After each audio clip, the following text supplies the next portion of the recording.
नमस्ते दोस्तों, कैसे हैं आप लोग। तो दोस्तों, आज हम पढ़ने वाले हैं महाबली वेताल की कॉमिक्स वेताल की गश्ती सेना। वेताल की गश्ती सेना। जंगल के कई राज हैं, कबायली रीतियाँ, पुराने ज़माने के जादू मंत्र। सबसे बड़ा राज है खोपड़ी की शक्ल की गुफा। 12 राज्यों के बीच 1000 मील का जंगल, जिस पर किसी का राज नहीं। एक बहुत पुरानी, शानदार और अजीब सेना इसकी देखभाल करती है, गश्ती सेना। देश देश के नौजवान भर्ती होने आते हैं, चुना जाता है कोई सा। उसकी भी शक्ति, बुद्धि और साहस की कड़ी परीक्षा होती है। संसार के सबसे तेज सैनिक हुक्म मानते हैं सिर्फ अपने अफसरों का। गश्ती सैनिक हमेशा चौकन्ना रहता है, जंगली जानवर हो चाहे जंगली आदमी। बहुत पुराना सैनिक संगठन। 1898। ओह। सैलानी दिवस, गश्ती सेना केंद्र। 1898। ये सेना बनाई किसने बिल? कुछ पता नहीं। बिल सेनापति कौन है? नहीं मालूम। क्या कहते हो बिल? 2 बरस से सेना में हो और सेनापति का नहीं जानते? यह समझाना मुश्किल है, असंभव है। कर्नल विक्स, गश्ती सेना के कर्नल। सेनापति कौन है, उसके हुक्म कैसे आते हैं, यह सब बिल से ज़्यादा मैं भी नहीं जानता।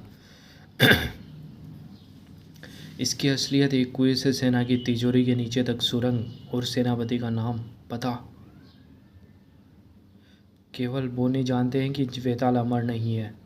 महाबली वेताल गश्ती सेना बनाई किसने? कोई 300 बरस पहले मेरे किसी दादा परदादा ने। खोपड़ी की शक्ल वाली गुफा, वेताल का अक्षकोष। सवाल दिलचस्प है, उसका उल्लेख कहीं तो मिलेगा। वेताल का 400 बरस का इतिहास। 1898 में आज गश्ती सेना भी बनाने का विचार आया। यह लिखा है 1898 के वेताल ने लिखा, जंगल में कबायली मनमानी करते हैं। गुरन, तुमने पूछा था ना कि सेना किसने बनाई? एक जरूर जरूर, एक पुरानी किताब में सारी बात लिखी है, कहो तो पढ़कर सुनाओ। जरूर।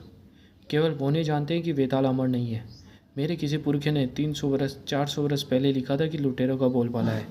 उनका सबसे बड़ा अड्डा है सनलोई। उनका सरदार और राजा है दडियल दादा। जल्दी करो कमीनों। खून ऐसे बातें हैं जैसे पानी। इसमें आधा मेरा, बाकी आधा तुम कुत्तों का। आधा तुम्हारा? इतना ज़्यादा क्यों? क्योंकि मेरे बाजुओं में जोर है। होश हो किसी में तो कर ले दो दो हाथ। हमारा वेताल 19वीं शताब्दी के वेताल का विवरण पढ़ रहा है। मैंने विचार किया और सनलोई जा पहुंचा। खूब था मेरा यह पुरखा। लुटेरों का ज़बरदस्त पहरा था वहाँ। मैं चोरी से दीवार फांद सकता था, लेकिन मैं गया बड़े फाटक से। 3 बदमाश पहरे पर थे, उन्हें ठिकाने लगाया। मुझे तुम्हारे दड़ियल दादा से मिलना है। और उधर दड़ियल राजा, मुझसे करोगे दो दो हाथ? वह भी लंबा तगड़ा हूँ, पर वह तो देते ही था। मैं हर लुच्चे लफंगे के खून से हाथ गंदे नहीं करता। पहले मेरी लेफ्टिनेंट बार्ट से जोर आजमाओ। कुल्हाड़ी की लड़ाई। कुल्हाड़ी? बार्ट कुल्हाड़ी का उस्ताद है, उठाओ। लुटेरों के अड्डे सनलोई में बार्ट ने वार किया और लोग खून मांगने लगे, और मैंने वार तो बचाया और सोचा मामला फ़ौरन निपटाना होगा। मैंने बार्ट पर नहीं, उसके कुल्हाड़ी पर वार किया। वह चकराया, उससे वह मुझ पर झपटा, तभी मैंने उसे दबोच लिया। हमारी लड़ाई खत्म। बार्ट, तुमने इसे जिंदा छोड़ दिया। मैं तुमसे लड़ने आया हूँ दडियल राजा। तेरी पोटी करके मैं नोच डालूंगा। मैं ही निपटा दूँ दादा? नहीं मैं, तुम पैरी। लोग मेरे खून के प्यासे हो रहे थे। मेरी तलवार लो, लेकिन चलाने का भी मौका नहीं मिलेगा। तलवार चलाना तो ऐसा है मानो पेड़ काटना। मैंने आखिर उसकी तलवार गिरा दी। उसने उठने की भी हिम्मत नहीं है रही। इसमें तो दम ही नहीं रहा लड़ने का।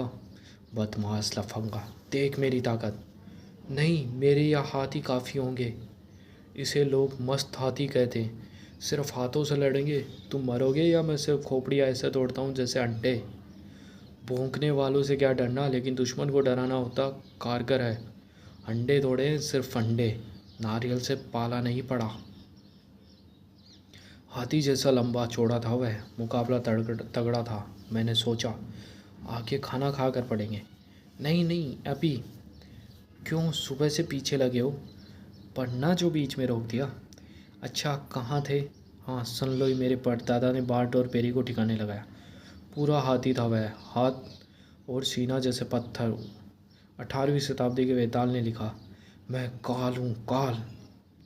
उसने मुझे अपनी बाहों में खींच लिया। लगा कि सचमुच काल है। मैंने एकाएक उसके पेट में धूल जमाया, फिर वही और वह बोरी की तरह ढेर हो गया। मैंने झपट कर लुटेरे दड़ियल को पुकारा, कितने बेल मरवाने के बाद तुम खुद लड़ने की हिम्मत करोगे? बदमाश, तुझे जिंदा नहीं छोड़ूंगा। हम खंजर और तलवार से लड़ेंगे, फैसला मौत से होगा। भारी भरकम, फिर भी गजब की फुर्ती थी उसमें। आह, कर फाड़ लुच्चे। मेरा दाव खाली गया। शहर जैसी ताकत थी उसमें। मैं जान गया कि लुटेरे राजा के साथ यह जान की बाजी लगी है। सनलोई के कोने कोने में हमारी लड़ाई हुई।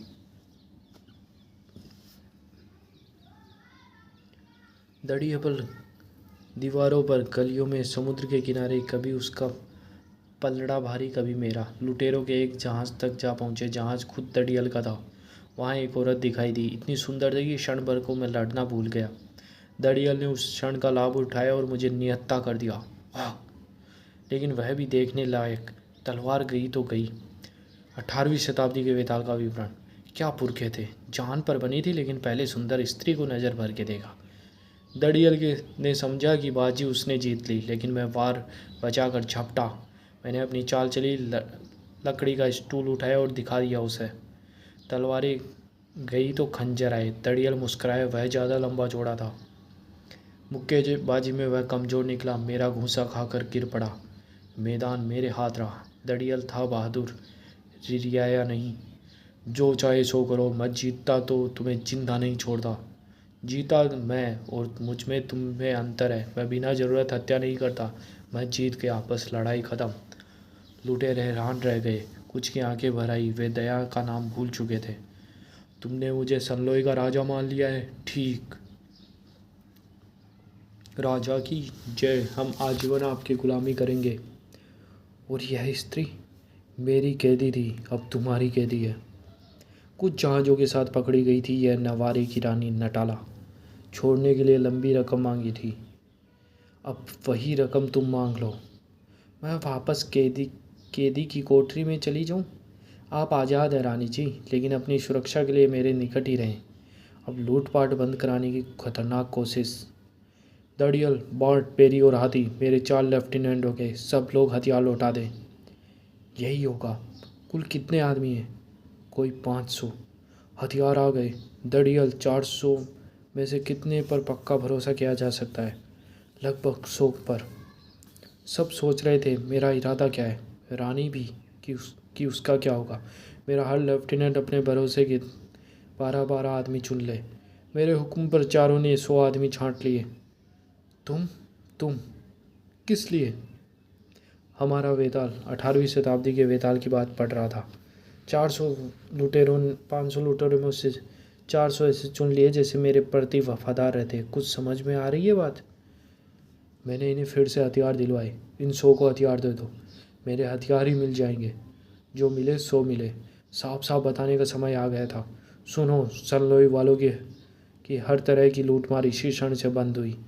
सभी को, चारों लेफ्टिनेंटों को भी मानो काट मार गया। 400 निहत्थे लुटेरे हर गुस्से में हथियारों की तरफ झपटे। यह मेरे 100 आदमियों की परीक्षा थी। यह धोखेबाज है, मार डालो। हमारा वेताल आगे बढ़ रहा है। 400 लुटेरे हथियार उठाने को बढ़े। तभी मैंने अपने चुने 100 आदमियों को पहला हुक्म दिया। चारों वफादार लेफ्टिनेंटों ने मेरा हुक्म दोहराया, रोको इन्हें, रोको। उन 100 आदमियों ने हुक्म मानकर 400 लुटेरों को रोक दिया। वे खड़े निकले। हमसे लड़ोगे? हम तो सब सनलोई के हैं। पीछे हटो। तुमने खरे आदमी छांटे हैं लेफ्टिनेंट, शाबाश। और हुक्म कीजिए। लूटपाट नहीं तो क्या? ये 400 निहत्थे आदमी, कहो क्या हाल होगा इनका? कहो क्या? नवारे की सुंदर महारानी नटाला। और मेरा क्या होगा? महारानी नटाला, लुटेरों के हमले के समय आपके पास कितने जहाज़ थे? 12 थे। इनके पास 13 जहाज़ है। एक हम अपने पास रखेंगे, बाकी 12 नवारे को दे दिए जाते हैं। तोहफा शानदार है, लेकिन चलाएगा कौन? 400 लुटेरों में हत्यारों को छोड़कर सबको क्षमा किया जाएगा। उन्हें नवारे की नौसेना में भर्ती किया गया। वे रानी नटाला के प्रति वफादार रहेंगे। समझ में नहीं आता, मैं बंदी हूँ या सचमुच आज़ाद? आप बिल्कुल आज़ाद हैं। उसकी लुभावनी आंखें भीग गई। मुझसे देखा नहीं गया। मैं कहाँ उसे छोड़ना चाहता था। सनलोई के उन लुटेरों में से हत्यारों को छोड़कर अलग किया, बाकी को काम पर लगा लिया। अब तुम लुटेरे नहीं, नवारे की शाही नौसेना के आदमी हो। अपने जहाज तैयार करो। नवारे लौटने से पहले मैं जंगल में आपका घर देखना चाहती हूँ। दिखाएंगे? इच्छा अजीब थी, लेकिन रानी को मना कैसे करता। वह बहुत खुश थी, मानो कोई नेमत मिल गई हो। महाबली वेताल जिंदाबाद। ये पौने जीते जागते पौने। वाह, बहुत खूब। मैंने नटाला को अपनी गुफा दिखाई, इतिहास दिखाया, 100 साल से भी पुराना इतिहास। हमारा खजाना, सिकंदर महान का प्याला। आपका विवाह हुआ है? नहीं रानी जी, मैं अकेला हूँ। अब आप वापस सनलोई चलें, सुबह आपके जहाज़ रवाना होंगे। कोई बात है? तभी उसने मुझसे विवाह की बात पूछी। वह रानी तुझसे शादी? पागल है। अच्छा, आराम से जाइएगा रानी साहिबा। अगर रानी न होती तो मैं अभी विवाह का प्रस्ताव करता। ओह, यह नहीं हो सकता, इसलिए अलविदा। उसके कुछ कहने के पहले ही मैं चल दिया। मूर्ख, उसे शादी करनी चाहिए थी। यही रानी थी भी चाहती थी। कथा ख़त्म नहीं हुई है अभी, और मेरे पुरखों को मूर्ख मत कहो। नवारी की रानी नटाला का जहाजी बेड़ा सनलोई से रवाना हुआ। वह बात ख़त्म। सोचो, रानी को छोड़ने की कितनी रकम मिलती। कहते हैं उस दिन रानी नटाला बहुत रोई। 340 आदमी जहाज़ पर गए, ये 100 आदमी, और हम क्या करें। यह किनारा तुम्हारा जाना पहचाना है। 12 राज्य, 9000 मील जहाँ जंगल, कानून कायदा कुछ नहीं। चोर उचक्के मनमानी करते हैं। मेरा इरादा है सारे इलाके की निगरानी के लिए सेना जैसा दल बनाना चाहिए। दड़ियल, तुम उसके कर्नल होंगे और मेरे मातहत होंगे रहोगे। तुम तीनों कर्नल के मातहत मैनेजर बनोगे। मैं मेजर? आपके दल का नाम क्या होगा सेनापति? गश्ती सेना। हमारा वेताल 18वीं सदी का विवरण पढ़ रहा है। हंसते क्यों हो वाफली वेताल? ऐसे बनी थी गश्ती सेना लुटेरों बदमाशों से। 100 आदमियों के लिए पैसा चाहिए। 12 राज्यों से लूट के लाएंगे। मूर्ख, वे दिन हवा हुए। इन 12 राज्यों के पास जाकर कहो कि वे मेरे स्थान पर जमा हो। यह है मेरा पहला हुक्म। बहुत अच्छा सेनापति। मैं गश्ती सेना का कर्नल हूँ। हमारी सेनापति ने आपको बुलाया है। क्या कहा इसने कहा, फिर से कहिए कर्नल। यह तो था, लेकिन वह तस्वीर आंखों से उतरती न थी। नटाला को भूलना होगा। उधर नटाला भी इसी मुश्किल में थी। उसे भूलना ही होगा। बीहड़ जंगल में 18वीं सदी, वेताल और 12 राजा। श्रीमान, मैंने सनलोई की लूटमार खत्म कर दी। उसका खतरा नहीं रहा। वाह वाह, बहुत खूब। हाँ, सफल हुआ। लेकिन लुटेरे और भी हैं। आपके राज्यों में गड़बड़ करते हैं, आप इन्हें रोक नहीं पाते। ठीक है, लेकिन करें क्या? मैंने आपके राज्यों और जंगल की निगरानी के लिए गश्ती सेना बनाई है। इसके लिए आप सब धन दीजिए, लेकिन वह आपके मातहत नहीं रहेगी। मातहत? पैसा हमारा, लेकिन हमारे मातहत नहीं। यह नहीं होगा। सेना न रही तो फिर लूटपाट जारी रहेगी। कोई चारा नहीं देंगे पैसे। बात तय हुई और गश्ती सेना बन गई। समझौते पर दस्तखत करते हुए भी मेरा मन नटाला में पड़ा था। शायद उसे भी मेरा ख्याल आता होगा। गश्ती सेना के लिए पहली सालाना किस्त यह लीजिए। हमारा वेताल 18वीं शताब्दी की कथा पढ़ रहा था। ज़बरदस्त चीज़ हुई। गश्ती सेना बनी। 12 राजाओं ने दस्तखत किए। फिर बंदियों का बंदोबस्त। वर्दी समय समय पर बदली है, खूब जचती है। मेरे लिए बोड़ी है। आपकी जैसी वर्दी बनवाए तो नहीं, गड़बड़ होगी। फिर पहला केंद्र, उजाड़ किला।